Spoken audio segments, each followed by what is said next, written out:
The Great Pyramid of Giza weighs 6 million tons. It was built with 2.3 million stone blocks, some weighing 80 tons each. And for over 3,800 years, it was the tallest structure on Earth.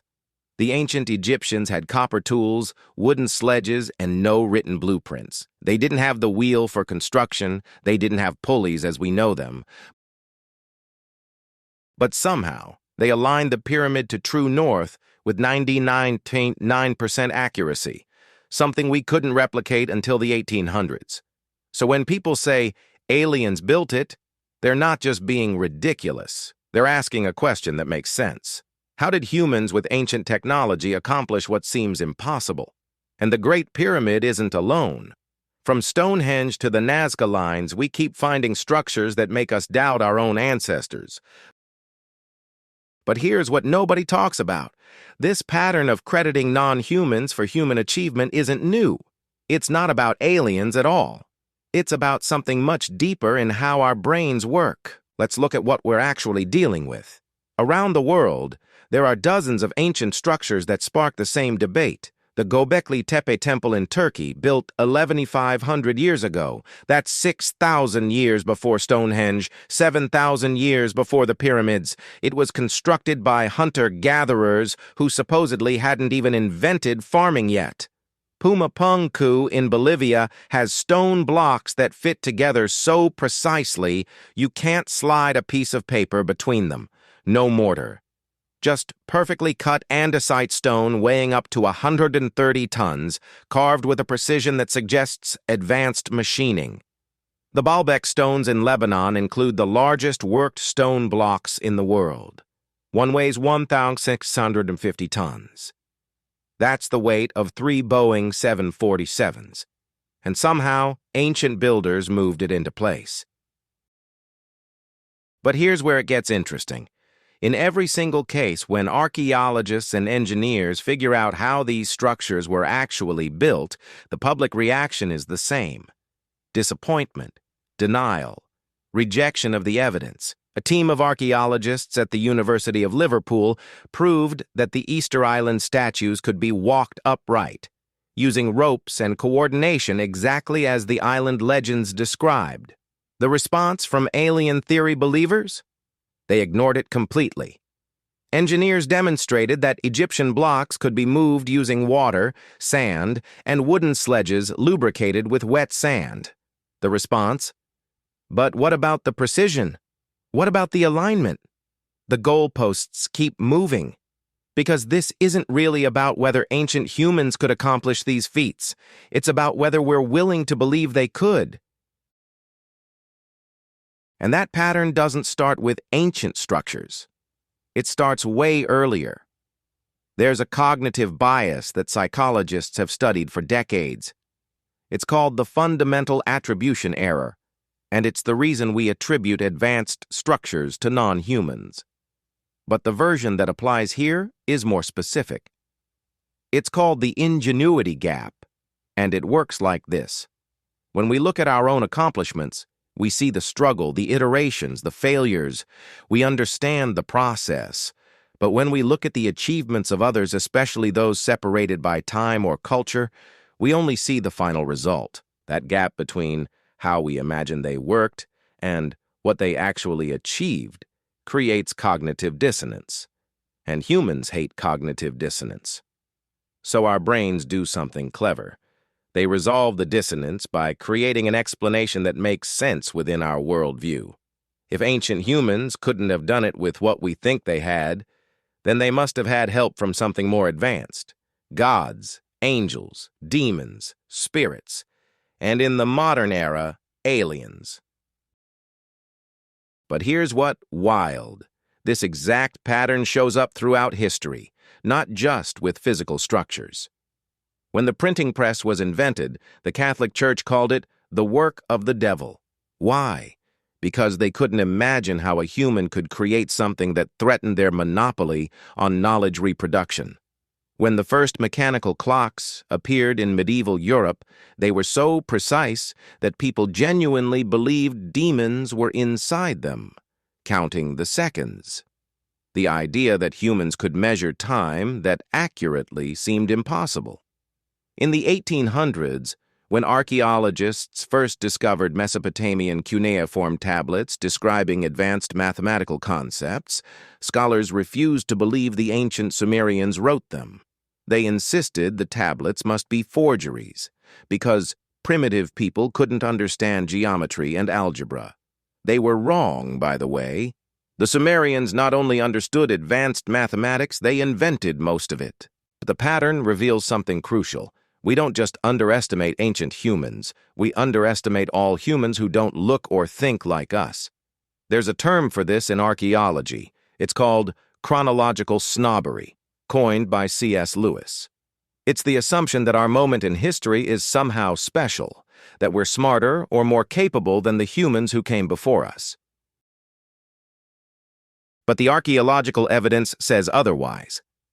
Modern humans, Homo sapiens, have had the same brain capacity for at least 200,000 years. The people who built Göbekli Tepe 11,500 years ago had the same cognitive abilities as the people who designed the iPhone. The only difference? Access to accumulated knowledge and technology. But that raises an even bigger question. If ancient humans were just as smart as we are, why does it feel so impossible that they built these structures? Let's talk about what it actually takes to move massive stones without modern machinery. Because once you understand the engineering, the alien theories start to fall apart. In 1978, a Japanese team tried to build a small pyramid using ancient Egyptian techniques. They failed spectacularly.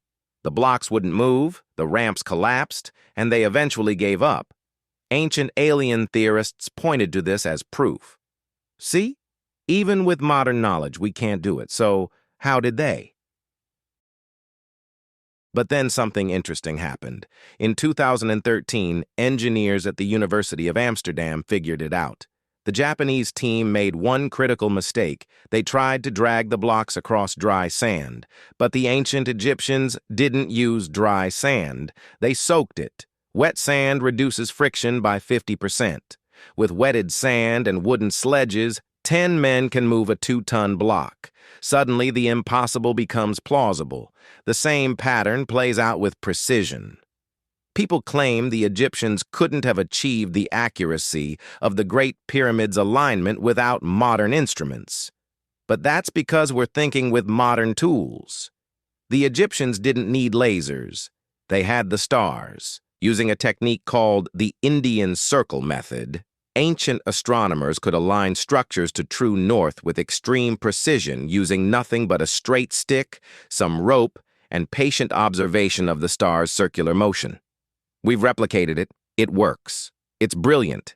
And it required zero alien intervention. But what about the massive stones at Baalbek, the 1,650-ton blocks that seem impossible to move? Archaeologists believe they used a technique called rocking and rolling. You don't lift the stone.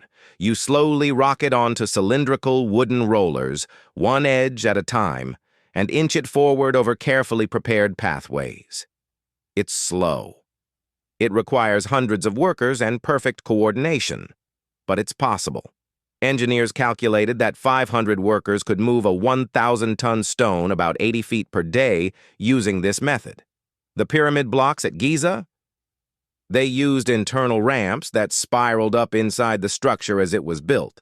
We found evidence of these ramps in recent scanning surveys.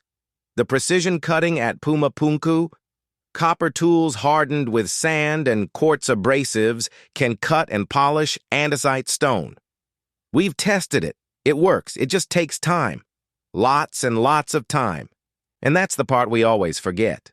These structures took decades to build. The Great Pyramid probably required 20 years and 10,000 workers, 20 years of patient coordinated effort using techniques refined over generations. Modern construction moves fast because we value speed. Ancient construction moved slowly because they valued permanence. The pyramid has stood for 4,600 years. Most modern buildings won't last 200. But here's what really breaks the alien theory. We've found the worker villages. We've found the tools. We've found the quarries with half-finished blocks and the mistakes carved into the stone. We've even found the graffiti that work teams left behind, basically ancient tags saying the crew of King Khufu's pyramid, North Team, year 17. If aliens built these structures, they were really committed to making it look like humans did all the work. So why do we keep insisting they needed help? Why do alien theories persist, even when we have evidence of exactly how these structures were built? Because admitting the truth means confronting something uncomfortable about ourselves. We live in an age of specialization. Most of us couldn't build a house without help, let alone engineer a structure that will last thousands of years. We've become so dependent on technology and specialized knowledge that we've lost touch with what human beings are actually capable of when necessity demands it. Ancient humans didn't have the option of Googling how to build a monument. They had to figure it out through observation, experimentation, failure, and generational knowledge transfer. They had to be smarter about physics, more patient with processes, and more collaborative with large groups, not because they were superhuman, but because survival required it. And that's threatening to our modern self-image. If ancient humans with primitive tools could accomplish what we struggle to replicate with all our technology, what does that say about us? It says we've traded generalized competence for specialized efficiency. Neither is better or worse. They're just different approaches to solving problems. But the alien theories let us avoid that confrontation. They let us maintain the illusion that our moment in history is special, that modern humans are fundamentally different from our ancestors. We're not. We're exactly the same. Same brains, same potential, same capacity for ingenuity and collaboration. The only thing that's changed is what we know and what we've forgotten. And maybe that's the real lesson. Every time we credit aliens instead of ancient humans, we're not revealing a conspiracy. We're revealing our own limitations. We've forgotten what humans are capable of when they work together toward something that matters more than individual gain. When they build for permanence instead of profit. When they solve problems through observation and iteration instead of looking for shortcuts. Ancient humans didn't need alien intervention. They needed what all humans need: time, resources, coordination, and a reason to care about something beyond their own lifetime. They had all four. And they changed the world. The structures aren't evidence of alien intervention. They're evidence of what we're capable of when we decide something is worth doing. The Maya built Tikal without metal tools. The Rapa Nui carved Moai without wheels. The Inca built Machu Picchu without written language. The Göbekli Tepe builders created the world's first temple before they even had permanent settlements. Every single time, we doubted they could do it. Every single time, we invented elaborate theories about outside help. And every single time, the evidence showed us that human ingenuity, given enough time and motivation, can accomplish what seems impossible. We're still doing it today. Building structures that future generations might look at and wonder, how did they do that without help? The answer will be the same as it always was.